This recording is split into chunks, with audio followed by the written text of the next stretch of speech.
Today rupee opened slightly on a weaker bias around 75.15 levels. Yesterday rupee's move post OTC market was seen, quite a volatile session was seen in OTC as well, futures as well as NDF market. The rupee in the NDF market was already under pressure. It went till 75.25. The market was expecting a quite weaker opening today, but somehow with RBI's move in the market and RBI's presence, rupee has been trading quite stable after today's opening at 75.15. Internationally, Asian currencies are trading mostly higher today, so that should give some support to the rupee. There is a quite a less chance that rupee might breach 75.25 today. We'll see in morning session only. We are seeing good kind of a resistance around 75.15 levels.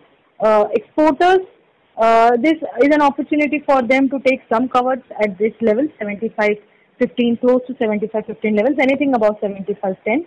Importers, we have been telling them to cover at all the dips. So right now, imports can be kept on hold. We can wait for an opportunity below 75 if at all imports are not covered for near end. These are the levels for exporters to take some hedges. And moreover, this week will be quite a volatile week going forward as we are expecting RBI monetary policy.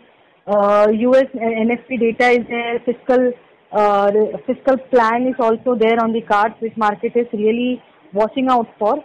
So a volatile session is expected. Having said that, we have seen a good kind of a work done by RBI, who is trying to really keep the volatility very low for the FX market.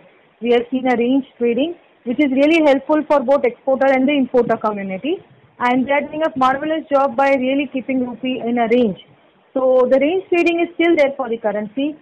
This week we could see on the downside 74.85 to 75.35, which will be maintained unless we see any new kind of an event risk where it is compelled to move outside the range. So this levels, exporters can definitely take some hedges at this level. Importers can wait. Thank you.